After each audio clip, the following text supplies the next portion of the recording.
What would your Italian travel experience be without food? Our guest today is an author and online Italian food magazine editor who draws inspiration from his American Italian family and ongoing food adventures in Italy. Today we'll hear about some unforgettable meals he's enjoyed in Italy and the power of food to build community and lifelong memories.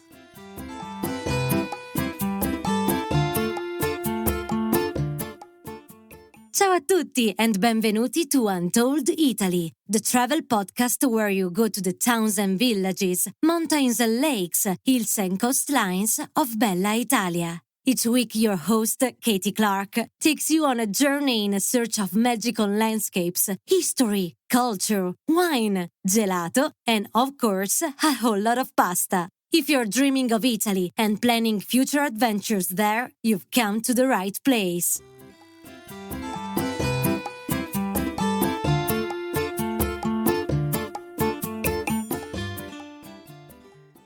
Ciao friends, welcome to the Untold Italy podcast. I'm your host, Katy Clarke, and here at Untold Italy, we love sharing our passion for Italy in many different ways. We host intimate small group tours across regional Italy, offer one-to-one trip planning services, and we also built an app full of trusted recommendations. Every week on this podcast, we talk with locals, fellow travellers and experts so you can travel confidently and focus on the experiences that matter to you. Let's get into today's episode. Now, over the past few episodes, and certainly over the life of this podcast, we've heard from many different people about what's motivated them to travel to Italy, usually beyond the initial grand tour and iconic Rome, Florence, Venice experience that most of us have on our first visit. Usually it's a combination of culture, architecture and art, the beautiful landscapes and charming people, but most often travellers are hooked by Italy's food and wine culture. And of course, if you've been listening along to this podcast or watched shows like Stanley Tucci's Searching for Italy, you'll know that there really isn't such a thing as Italian food, but rather it's at least 20 regions of variations, recipe obsessions and commitment to local produce. Our guest today has made exploring this his life's work. Hard job for some, hey? And I say that with the most utmost respect. Andrew Cotto's passion for regional Italian cuisine led him to not only savour but also write about the rich and diverse food culture from Tuscany to Marche and how the Italian approach to food and community continually inspires his storytelling. He has penned several novels and is now the editor of Appetito Magazine, an online space full of news, stories and recipes for anyone who loves Italian food, wine, spirits and travel. So, andiamo, let's welcome him onto the show. Benvenuto, Andrew. Welcome onto the Untold Italy podcast. Hi, Katy. Thanks for having me. Oh, it's great to have you here. I'm so looking forward to chatting about your travels in Italy and what keeps drawing you back there. But before we start off, can you introduce yourself to our audience and let them know all about you and your background and how you came to really be traveling so much in Italy and loving your time there? Well, I'm a novelist and a journalist and the editor-in-chief and co-founder of an Italian food magazine called Appetito, Italian Food and Drink. This all began for me, sort of on a fateful trip to Italy back in the early aughts. I guess it was my first time on the ground in Italy. I'm Italian-American, 100%, Italian on both sides, as we say over here. But my family was very much immersed in the Italian-American experience as opposed to the regional Italian experience. My mother's family is Sicilian, and my grandparents were immigrants. My father's family is from Piemonte, but I grew up very much with my mother's family. And Sicily was a place that they left and didn't want to go back to. I guess they sort of led us towards assimilation into an Italian-American experience here in the U.S., in the New York City area. I grew up here, immersed in it, the youngest of 8 cousins, the baby of the family, very much immersed in food because we had the Italian-American food that my grandparents were preparing expertly every Sunday. It was mandatory that we went to their house every single Sunday, the whole family. There was like no soccer game or wedding or something, short of a broken bone that would keep you from going there on Sunday. And then my mother was a great cook too, and she sort of kept those traditions of food throughout the week. Yes, the Italian-American staples, but she was a little more adventurous too. She loved French cooking and, more American stuff too. So I grew up with food as part of my life, not particularly curious about, the country of Italy itself, unawares of there was 20 regions. Only one I was really aware of was Sicily. I knew that it existed, but I didn't know much about it. I didn't even know it was getting kicked by the boot until I'd grown up, basically, which is not uncommon for Americans. The Italian Americans are very distinct from their regional Italian heritage, right? Culturally, cuisine-wise in particular, one of the things I talk about a lot at Appetito Magazine is that the foods are totally different. They're different cuisines. There's Italian regional cuisine and there's Italian American cuisine. And we don't pick a favorite. We do recognize the distinction. I discovered the distinction when I finished college. I'd learned how to cook from my mother. I'd worked at a really nice restaurant in college. Loved food, but even thought about it for a career until I remembered how miserable it was at the restaurant when no one showed up or when too many people showed up. I couldn't handle that stress being behind the line when people are begging for their plates, and waitresses and servers are screaming at you. But I love food. And I gave it some thought, but I went into the entertainment industry out of college. My first goal was to be a writer and an educator. Both my parents were teachers. My father's a jazz musician. I love creativity. I discovered in college that I knew how to write and tell stories, which was probably more important. And I wanted to do it. I got back to New York City and chickened out. I have all these starving artist cousins, sleeping on each other's couches, and I just didn't want to do it. I like nice things, I like to eat well. I like to have some money in my pocket when I go out, and so I took this job as a corporate job, but in the music business. It was really fun, and I liked it very much. Right about this time, is when regional Italian food started arriving in New York City restaurants. Lydia Bastianich opened the restaurant, Flidia Poe from Emilia-Romagna, the Po River Valley inspired that one. There was some Tuscan restaurants, there were some Roman restaurants, there were some Piemonte restaurants. And that's how I started to discover that there was all these different regions of Italy with distinct cuisines. And that made me very interested because food was a huge part of my life, even though I was working in a different industry. I was entertaining all the time. That was what I did. Some people took their clients golfing. Some took them to the clubs. Right? I took them to really great restaurants. And I think there was more meaning in that than any other of the experiences you have when you're building relationships. And that was in my personal life too. I was throwing dinner parties. I was the guy that people called and said, "Hey, I'm going to be downtown. I need an Italian place. We're in the West Village. Where do I go?"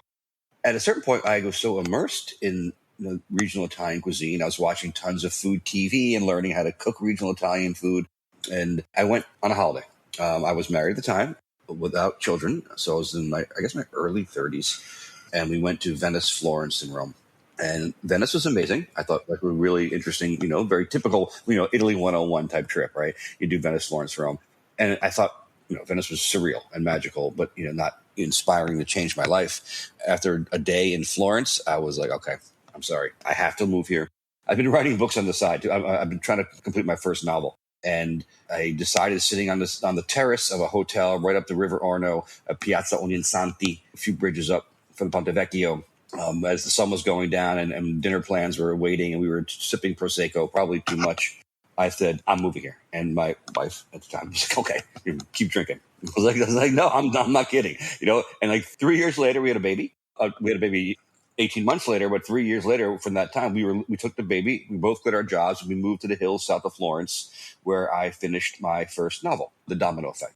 Set in Italy, has nothing to do with Italy, they're Italian Americans, and there's food in it. That's what we did. It was quite the experience. We lived in a renovated barn behind a villa in the middle of an olive grove. And it was just south of Florence. Bagno Ripoli is the name of the comune.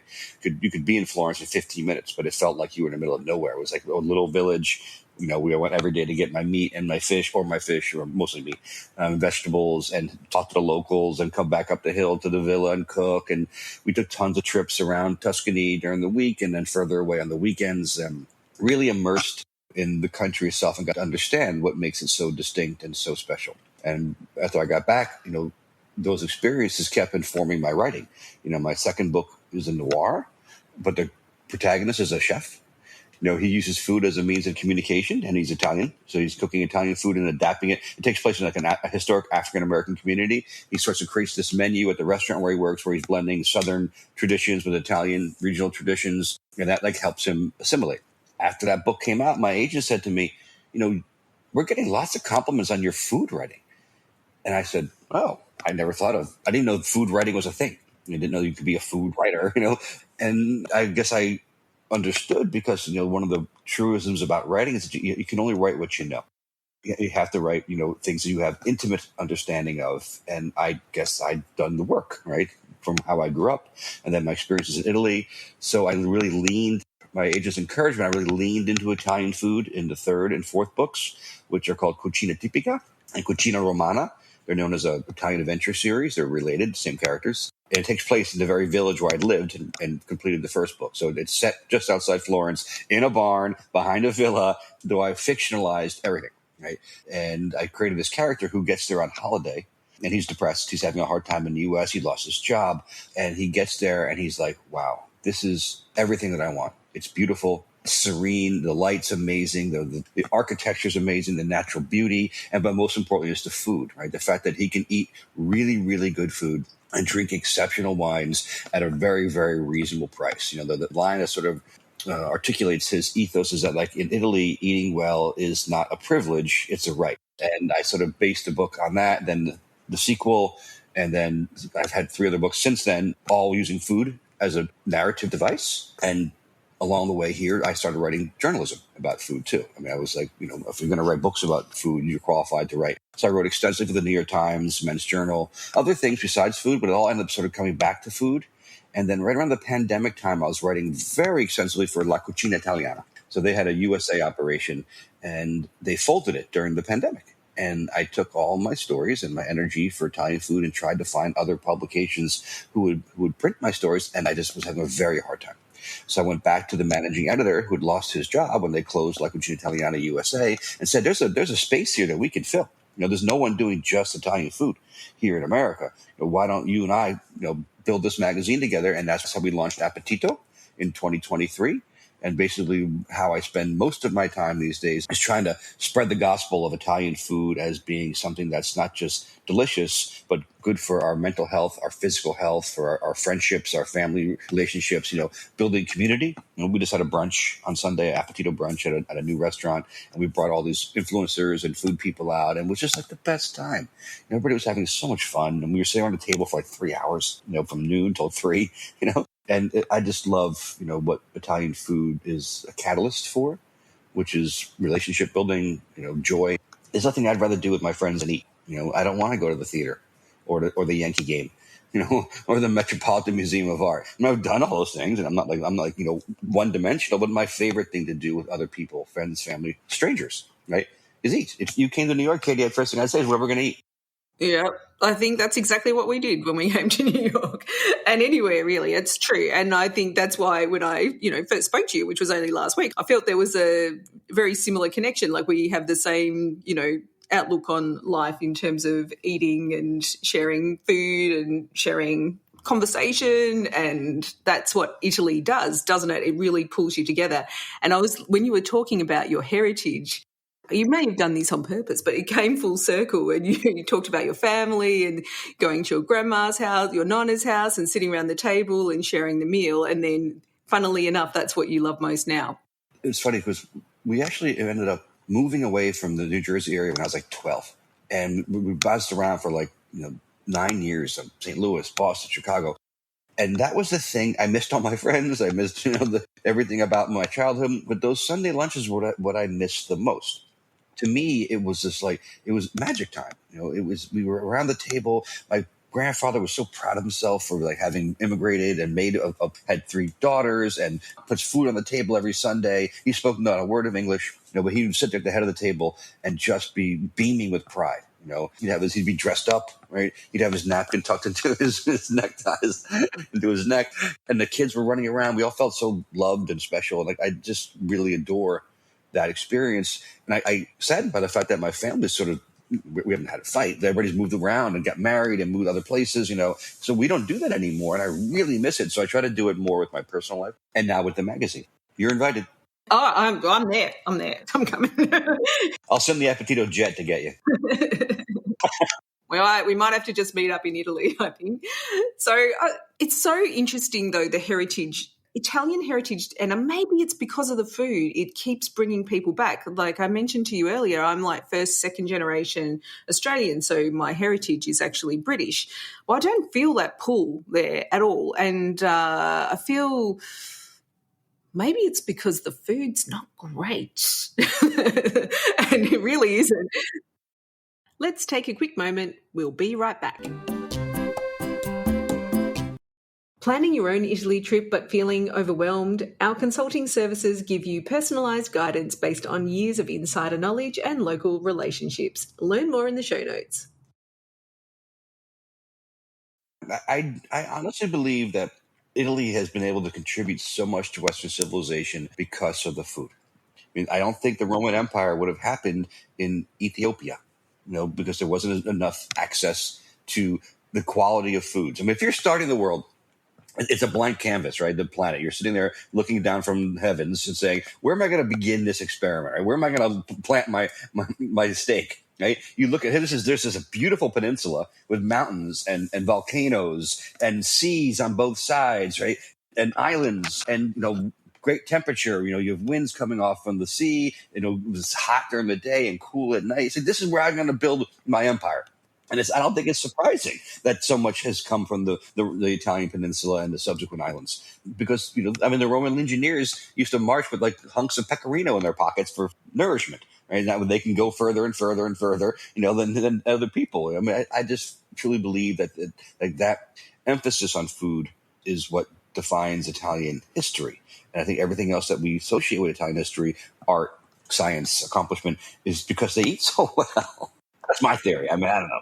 There's definitely something in that. I just think I need a hunk of pecorino. If I need to be motivated to go for a long hike, maybe I just need to take a big chunk of pecorino with me. It totally works. But it's funny. There's this Italian company like trying to get the Americans to use Parmigiano as their power bar, for athletes. Oh yeah. They were at the fancy food show here in New York, and they had this big display, and there's little packets, of chunks of Parmigiano. Their idea is to get the American athletes, who would eat a power bar, eat a chunk of Parmigiano instead. And I'm like, I think scientifically you might be onto something. You're just not going to get the American athlete to eat a piece of cheese before their workout.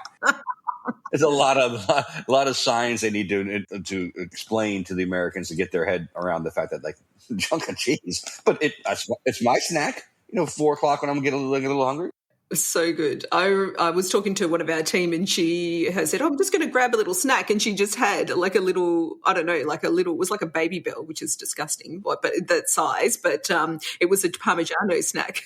And I was like, where are they in my life, I think that's adorable. I still think you can get American athletes to do it, though. Definitely think my kids would like it in their lunchbox. Yeah. It's my favorite dessert. Me too. I'm not a big, sugary, sweet guy. I'll have a bite of tiramisu once in a while, but I love cheese for dessert. Yeah, and there's so many, 400, I think, 400 plus and counting in Italy. Amazing. Wow. Yeah, I researched it recently, and I was like, yeah, there's over 400 local cheeses that have been documented, so there's probably thousands more. Yeah. The fact that they do document that many is also a testimony to the relevance of food in Italy remaining as it is because they're so dedicated. I mean, I was joking, if we regulated our nuclear plants like Italy regulates Parmigiano Reggiano, we'd be safe forever. I mean, it's crazy. These guys come in with their coats and they're like, or with prosciutto di Parma, they're sticking these needles into the prosciutto and testing it. I interviewed a guy from the Parmigiano Reggiano consortium a few months ago, and I asked him, do you ever think robots could take over your job? I would never seen anyone look so shocked in all his life that I would even dare to ask that question. But he was like, no, because it's all about the feeling. And there's also a lot of science behind that feeling, but it's very precise art/science to get the right Parmigiano. And funny that in the Italians, even though maybe they could, a robot could probably possibly do it, the Italians would never let it happen. They wouldn't want to cut the corners to save the money, to make it more efficient. They want to stick to tradition. I love that about them. If you ever feel like technology is getting a bit much, you just jump on a plane to Italy and just go take yourself out into the countryside and it's all gone. It just washes away because they don't care. Yeah, I was there in September and October, both for wine harvests, once in Piemonte and then down through some regions to the central. And watching the harvest there was just so magical. It's been a while since I've been there for a harvest and being on a trattorie or vineyard. And it was just amazing. Just trucks loaded with grapes in the back, and then they bring it to the farmhouse and opening up the shed and dumping the grapes into the machine. And it's just so much fun and pure and just antiquated. Yeah. So take me back to your first trip when you did the classic, the Venice to Rome and all of those. Did you have those iconic food experiences on that trip, or was that something that came later? Well, Venice is always not renowned for its food, though. I knew that I wanted frito misto. I love frito misto off the street. The food in Florence, I did a lot of research into Florence, and we had some great reservations, and it was just sort of like getting into like some of their cucina tipica. Mm-hmm. So yes, I remember being marveled by it, And then Rome, we had porchetta and the classic pastas, and yeah, I mean, I was knowledgeable enough at the time to know what to look for when I was there. There was lots of coverage, like at that time, the food and wine magazines, the big publications wrote a lot about Italy. They weren't doing so anymore when I was trying to, this is why I launched Appetito. But back then, it was a big part of their coverage, right? So I could find stories about, Dario Cecchini in Panzano and Chianti country, or Fabio Picchi at Cibreo in Florence. So we went to Cibreo when we were there. So they were being celebrated in a way that was more profound than it is today. So yeah, I came ready to eat. Yeah. And was not disappointed. The experiences I had when I came back, when we went to live there, were much different because it wasn't the famous restaurants. It was way more off the beaten path. Yeah, I think that's something that's quite interesting because I know I do love a Michelin star every now and again, but there's something like increasingly as I get older, like I just think, I just want something simple. Like I just want to taste the flavors, just very simple, and it doesn't have to be fancy. And Italy just does that so well, I think. It's very hard to get a bad meal there. I mean, you can in Rome, you can in Florence. This has gotten so touristy. 20 years ago, though, I didn't have a bed. I'd go to the cafe, the bar in the town, and the owner would be making something for lunch for the local workers, right? I'd go there and eat some like a pasta puttanesca or something he made it. I was like, this is unbelievable, right? This is so good. And it's like, €4. I drink half a carafe of wine and eat a plate of pasta. I walk out there for like €8, €10. I mean, they do have the home field advantage, as I've acknowledged, but they also don't take it for granted, right? They are very sincere about ingredients, simple preparations, etc. People say to me, I'm going to Italy, where should I eat? I say eat wherever, like the first place you find. If there's a line around the corner, don't go there. But it's hard not to find good food. And I always have to say, I know that Florence and Rome have gotten a little bit overcrowded, and you can get a place that's not great, but chances are you're gonna be successful. And if you get out of the city, forget it. They're all amazing.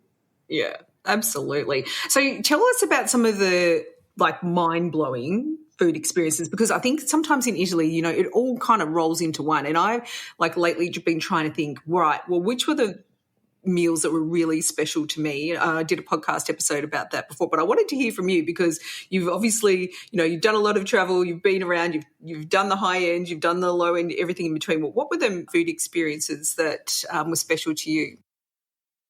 My first time there, I'd been there with my wife and we decided to move there. I went back with my cousin to see the property because I found the property online. I had a little baby girl. I didn't want to just move someplace sight unseen. So my cousin and I went. He's a musician. He's a food lover. He's a great, great, great guy. He'd never been to Italy. So him and I went over there. And I'd heard for the first time this guy, Dario Cecchini, who's a butcher in Penzano right now. He's world famous now. But then it was like the first story I ever read about him came out around that time, and it wasn't far from Florence, right down the Chianti Highway. So my cousin and I road trip down there, found his little butcher shop, walked in. It was kind of a revelation. This guy was basically a rock star butcher, right?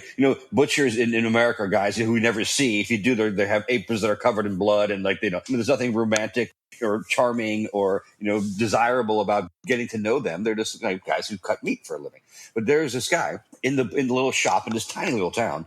Doors are wide open, right? There's fiascos of Chianti all over the place with cups. You can just help yourself, right? There's a porchetta laid out. There's he calls sushi di Chianti, which is like tartare. All this other lardo. There's a buffet laid out. A buffet of meat and prodotti di Toscana, right? Lardo, colonnata, right? Other things too. There's like an ironic fennel bulb sitting there, Why bother? Yeah. And then we walked in, and he was behind the counter talking to everybody at once. It seemed like, right? And everybody's there raising their glasses, Dario, and he's like, la la la. He's like, doing his thing, and the food was all free. So we went in there and stuffed ourselves and drank too much, and we're like, this is amazing. right? Met Dario. I said, I'm from New York. I'm going to be moving here. And he was so friendly. My Italian was bad then. His English was worse. But we figured out that I was coming to live there. And we used to go there all the time. You know, when we finally settled, my wife and our daughter, he'd put my daughter on his shoulders, right? He'd feed her lardo colonnata on bread. You know, she was eating lardo from Dario Cecchini. I mean, that to me sort of epitomized like the spirit behind Italian food. You know, a guy who's that joyous about serving people food and enjoying food with them. So it was really mind-blowing. I could do the Tuscan thing all day long. This is before he had restaurants. So then he opened his steak restaurants upstairs and next door. And I had a monumental birthday with my family there, which was really special. But during the year we were living there, we used to take trips around a lot on the weekends, especially. So we went to Piemonte during the truffle season. And I knew of white truffles. I used to get them in New York, and on my expense account because I wouldn't pay it out of my own pocket. And New York is crazy, right? It's like truffle season. You're at a restaurant, Piemonte's restaurant or somewhere in New York, and you want a little shaving of white truffles. And you can see the ching, ching, ching, ching, the money just piling up, a couple $100 for shavings. Maybe 50 for like a really quick one. And they just bury you in the upcharge in New York.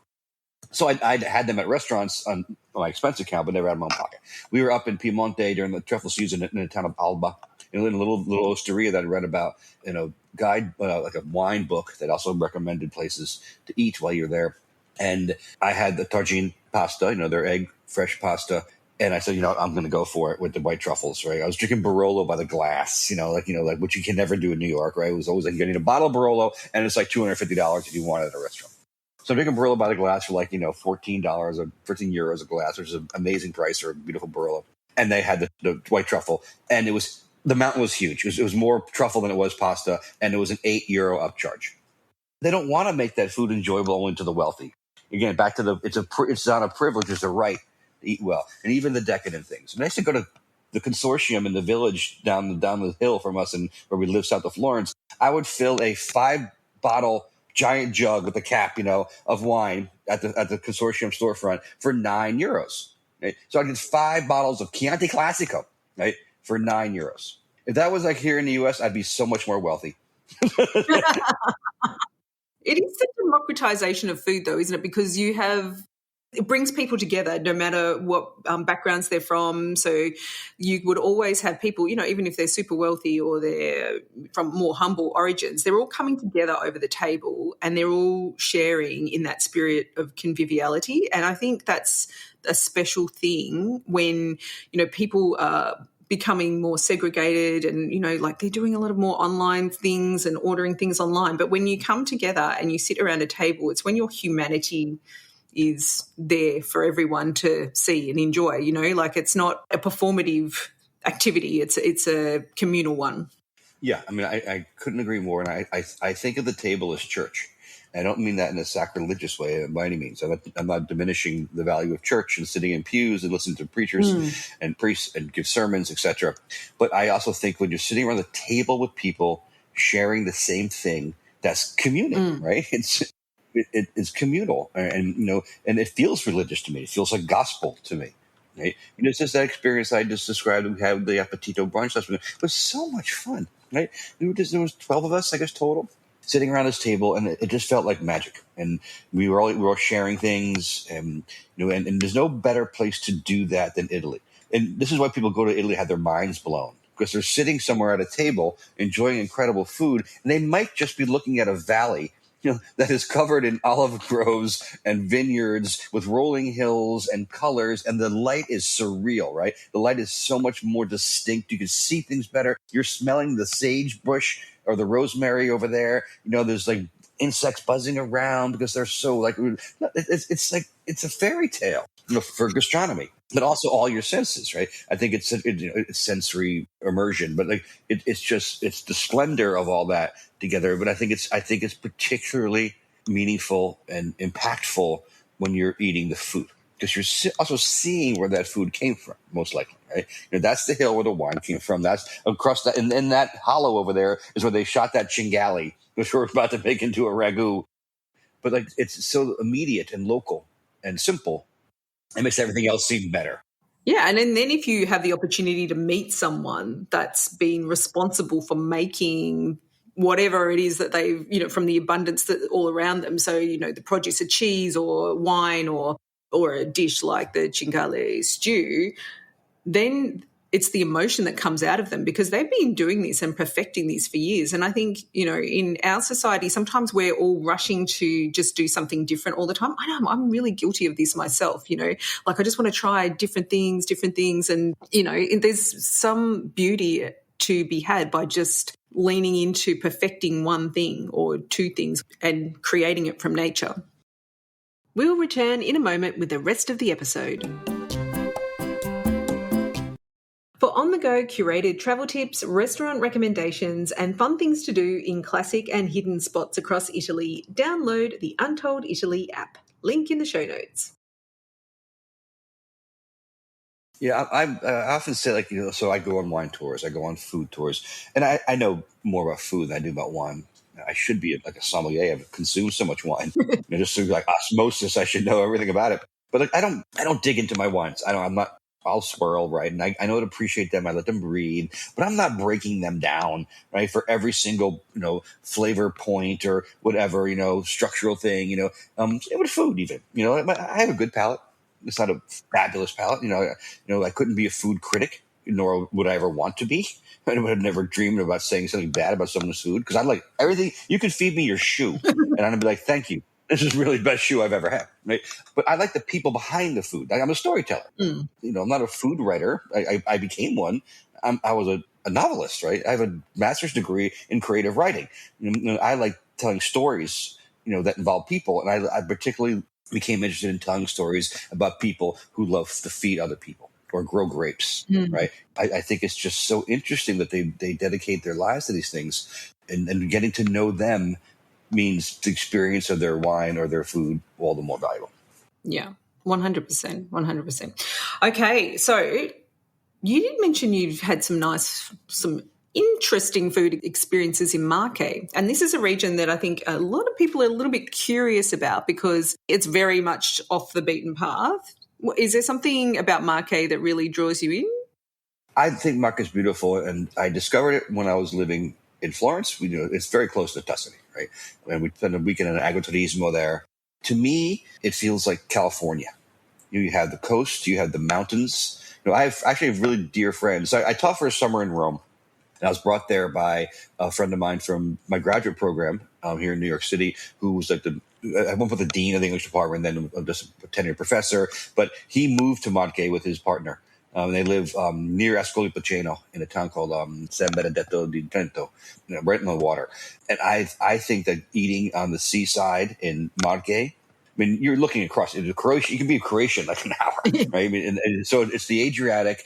I love the other coast, the Tyrrhenian going down into the Mediterranean, etc. But the Adriatic's amazing. And like eating seafood on the sand, basically, they put restaurants on the sand in Marche. It's one of the best experiences of my life. And you're seeing the boats come in, right? It's so fresh. To me, I love the countryside stuff and the wild boar ragouts and all that. But like eating, seafood on the Italian seaside. The opening scene in Cucina Tipica, they go out to Rapallo in Liguria. They've just landed and and they have a meal like it's some seafood osteria hidden around the corner. And it's just like that to me is like the quintessential. And I first experienced that in Marche. And I go back and do it as often as I can. But also in Marche, like there's amazing lamb. That's why I was making the California. There's mountains, there's sea. They have beautiful lamb. Really underrated wines in Marche, especially the whites. The pecorino. I know we think of cheese. There's a white called pecorino, which is incredible. They have really great reds too. The Rosso Canero is amazing. Rosso Piceno. I just think it's so underrated and so undervisited. Right? I like Umbria. I think Umbria's a really great, alternative to like that southern Tuscan thing, southern eastern Tuscan. But like Marche also has the sea, so it has the mountains and the sea. You could be in Florence in an hour, I think, on the train. There's a train to Florence, train to Bologna, really quick. Rome's a little less easy. There's no direct train to Rome, but you can take the train to Florence and then go to Rome. It's really reachable. And like Ascoli Piceno is a very nice city, and Colonna is really nice. It's just I think it is the hidden gem of central Italy, at least. I can't start talking about Calabria or maybe one of the regions up north. I think of central Italy within easy access to Florence or Rome or Bologna. is definitely Marche is the choice. Yeah, right. I think people have it in their mind if it's not sort of like on the map that's close to the big three, that it's harder to get to. So, and you have to make a little bit more effort, and there may not be that tourist infrastructure there, but then that's why it's special, right? Because there isn't that tourist infrastructure there to support you. You have to have a little bit of an adventure. I think that, we're finally getting to the point now where people are probably tiring on the crowds of Florence. When I was there in October, I couldn't walk. Yeah. It wasn't unbearable, but you couldn't pay me to go there in August. Well, August is empty, right? You couldn't pay me to go there in June or July. It's just too crowded. Yeah. And that really is starting to hamper the experience. But I think that's what will happen. People say, you know what, I want to go back to Italy, but next time I'm going to try something different. And I've been talking about this for 10 years. Like, please, there's other places to go besides Venice, Florence, Rome. Right? Definitely start there. Yeah. Or Naples, right? Or Amalfi Coast, right? Definitely pay those places a visit for sure, once or twice, whatever. But if you're like an Italophile and you want to be there all the time, you got to explore.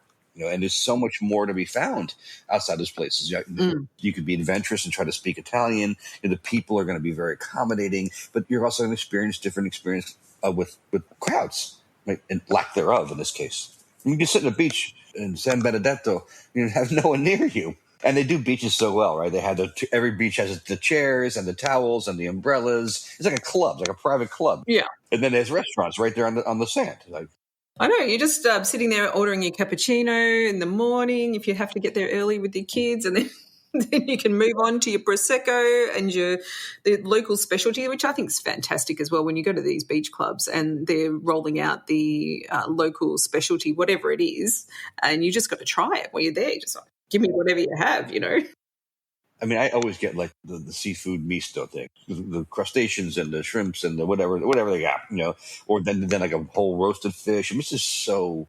I think that's where the flavors peak in Italy. I mean, it's not the most flavorful things. It's fish as opposed to some gamey meat, but like I think you're getting the freshest stuff, right? It's right from the sea. They're always making fresh pasta with it, right? I just love that experience. Especially like during the day, like lunch, just swashing it down with white wine. That's tough, isn't it? Andrew, you've been all around Italy. Where is somewhere you haven't been yet, or somewhere that you just really want to go back to and explore some more? Where are you going to next? Well, this is sort of embarrassing considering where this is my family is from, but I've only been to Sicily once, and it was just for a very short time. And many of my contributors at Appetito take tours there with people. They bring people there for tours, and they all rave about Sicily in ways that it's like so distinct. It's not even Italy. It's a different place. And, I just feel like Italy is calling me. The wines are familiar. I was drinking Donna Fugata wine last night at an event. There's a panettone maker from Sicily, Fiascarano, had a new shop in Soho here, and they had a party last night, and they were pouring Donna Fugata wines. And so the wines from Mount Etna, Sicily seems to be really evolving, and becoming a place, so there's that. Same with Calabria. I've never been to Calabria, right? And I hear wonderful things about that. I've never been to Puglia, so Puglia is definitely on my list too. I mean, I think I've been to half the regions, so obviously I want to go to every single one. Yeah, I'm on that trip as well. I've only got 3 to go now, but it becomes like a little bit of an obsession, doesn't it? Because you really want to, once you find out about this regional cuisine and the different culture in each place, you just really want to go and see it all and experience it for yourself because it's so special. I mean, I tell you one thing, and this is not a diss of Asia, but I'm never going to go to China or Thailand because there's too many things I still want to do in Italy that I haven't done yet. Who knows? Maybe I'll get that done at a certain point when I'm 75. Maybe I'll take a trip to Japan. But or even like Spain. If we can forget Asia, like other countries in Europe, I don't have any interest in ever going back to France again for the rest of my life.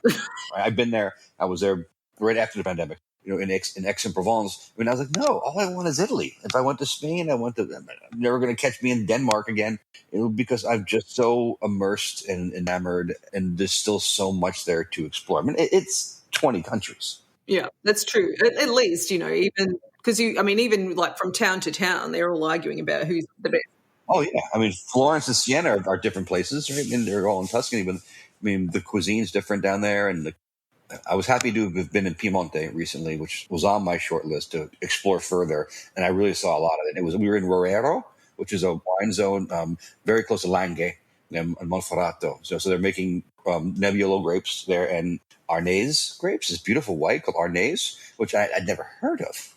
Right? Even the wine writers weren't familiar with it, and we were all blown away by both the Nebbiolo red and the Arnese white in Roero. Yeah. There's so many, like the difference between Piedmont and Puglia, you couldn't get bigger contrasts, in fact. And so it's really hard to, not go back to Italy, but I think you would like Japan because I actually think there's a nice symbiosis between Italy and Japan. I mean, Japan is much more organized and structured, but they do have this commitment to excellent food and also just focusing on that one thing to make it really special. And they've got a really nice relationship happening there, the Italians and the Japanese, and it's a beautiful thing to see. But yeah, maybe one day when you've knocked off all the 20 regions, huh? Yeah, and that your point's well taken because Japan and Italy do have a great relationship. There's great symbiosis there. I mean, I have friends from Italy who went to Tokyo and said they had the best Italian food of their life there. But they really, they bring over a lot of Italian chefs. They just pay so much they can't say no. But their emphasis on ingredients and technique are very similar, right? Simple, clean. I mean, yes, the Italian food and Japanese food, even though they might seem quite different, really get along very well. Yeah. Lots of Japanese, Italian, they call it fusion. I don't really like that word, but sort of influence here in New York. Okay. And it does work.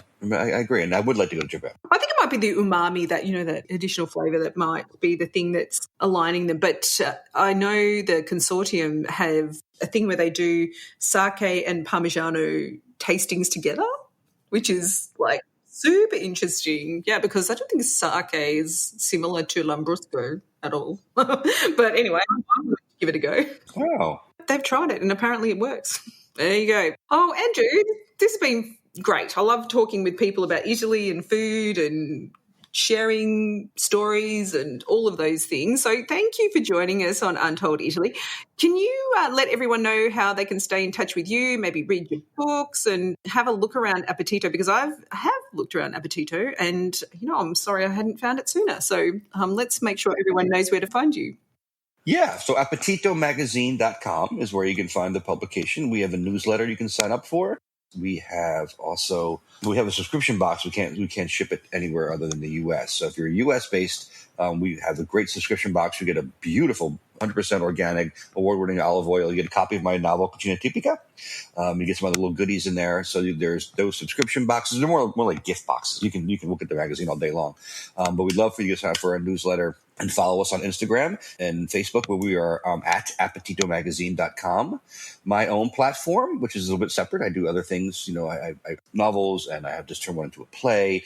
You can find more things about me and my books at andrewcotto.com. And I'm on LinkedIn, I guess. I love hearing from people. So if you follow me, I'll follow you back, and we could be in touch. And if you're in New York, you want recommendations, you want me to take you out to eat, come on. You heard it here first. Oh, I hope you're inundated with invitations. Oh, thank you, Andrew. And let's hope we bump into each other somewhere soon, maybe Italy, maybe New York. You never know, maybe Japan. Anyway, thanks for joining us on Untold Italy today. Thanks for having me.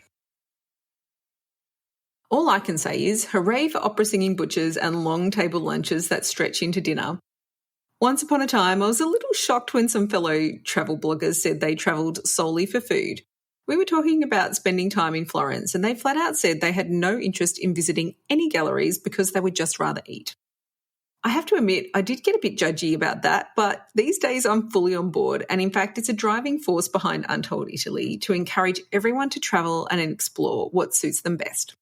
And let's face it, you could do a lot worse than make an Italy itinerary solely about trying iconic produce and dishes. I would absolutely love it if one of our clients came up with that challenge, but it also could make a pretty good podcast episode, don't you think? For now, we've got plenty of inspiration on our site. You'll find all the places that Andrew mentioned on the show, information about Appetito Magazine, and details on how you can get in touch with him in our episode show notes at untolditaly.com/302. Grazie mille. Thank you for joining us on this wonderful journey and for supporting Untold Italy.